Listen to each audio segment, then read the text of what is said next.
And I'm Lindsay, and yes, we are still in the car because we didn't want to move, and it's nice and toasty in here. Today we're talking about that what if again, and we spoke last time about why we use what if, but this time we want to talk about the way you frame the phrase what if.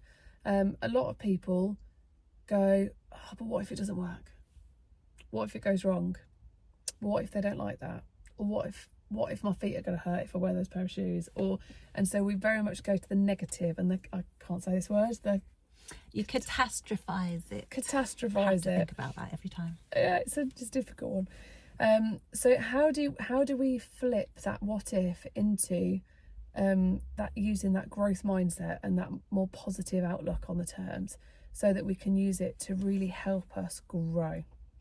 And we like the quote, don't we? Yeah. So it's a quote by Erin Hansen. It's the whole what if I fall, and it's like, my dear, but what if you fly? And it's changing it from that negative to flipping it to well, actually, what can I achieve? And it links with so much of what we do in so many different parts of what we do. Things like anxiety or nerves. You've got this chemical balance in your body where if you're nervous, the chemical balance in your body is, and the adrenaline settings and all of that are very similar to when you're excited. So instead of going, I'm nervous to do this, I'm scared to do this, you can go, well, I'm excited to do this. And you can trick your brain into reducing some of that fear for doing that. And it's that same principle. What if I fall? Well, no, actually, let's flip it. Well, what if you succeed? Yeah, and we've talked before about this idea of flipping the language to the opposite, but it's really difficult to do that, and we're not just saying it, we know how difficult it is to do it. We sit here going, oh, we could do, but it is really hard. So we just wanted to talk through maybe today about how we help others do that, and about how we help others be brave, break those boundaries, and take those next steps to being a bit more confident, to see what if as a positive thing, and like, what if, and get excited about it. So we're going to kind of talk to you about it in the same way we'd talk to people if they were anxious about trying something new in our sessions, if they were nervous about a performance, if they've got performance anxiety, if they were finding it difficult to express themselves, what tips we would give them and what support we would give them to help them see that in that more growth positive way. So what's your first tip then, Becky, if someone's got performance anxiety and they're like, I can't do it, but what if this goes wrong, and what I step away from it and go, well, what if we try this way instead? And I try something else to take their mind off the thing that they focused on. Distraction is what you're saying. Complete distraction. We'll go somewhere else for a little bit, and then we'll come back. And then we slowly make our way back. And sometimes we don't need to, because you can get to this one point here, through there, through there, through there, through there, through there, through there.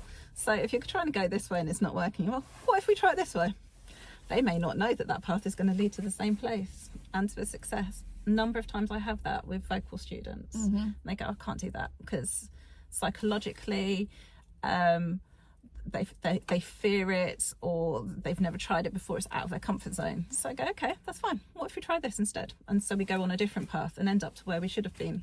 Takes 10 minutes longer, but oh my goodness, their faces light up when they get there. And sometimes with our young students that we're helping engage back in education, they say the same. Well, I can't do that because over years, inadvertently, they think they've been told they can't do it, or they've got to that feeling of it. So you've got to break that down to make them feel like they can.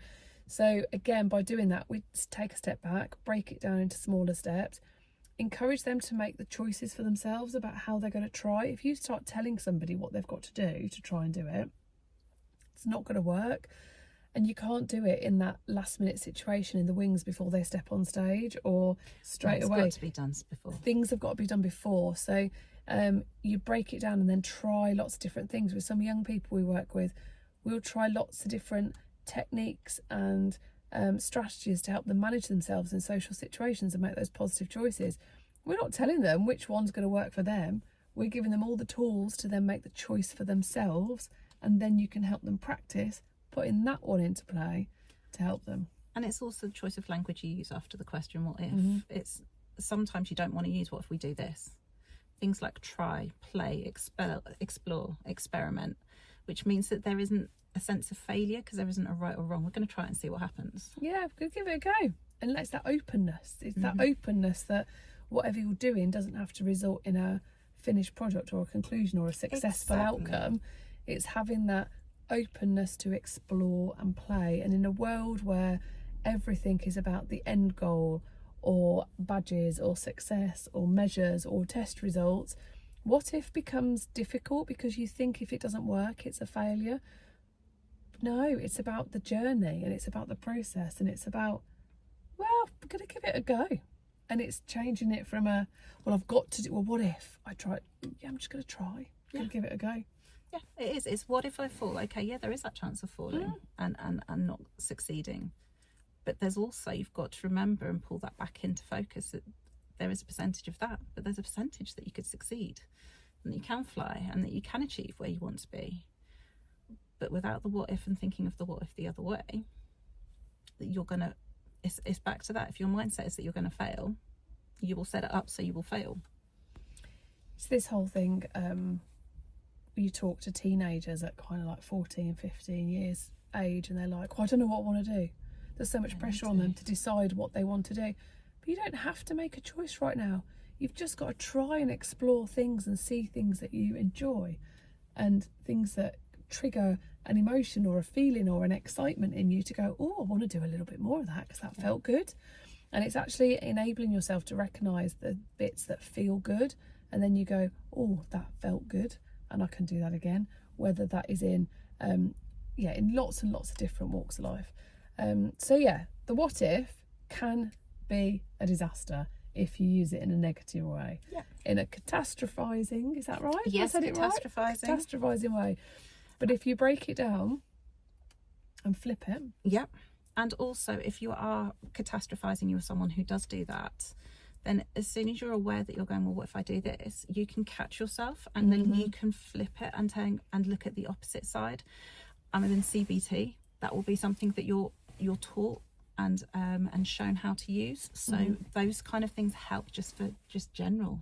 Oh yeah, 100%. And it's daft things like, even just with my own kids at home, sometimes I'll just be like, what's a good thing from today? Just catch the good as well, isn't it? Sometimes it's like, it was an okay day. Well, then that's perfect. Okay is good. We'll take okay. It doesn't have to be brilliant all the time. The what ifs can be little things or big things or anywhere in the middle. Sometimes it can be, what if we just walk away at this moment? Because sometimes we just need to do that.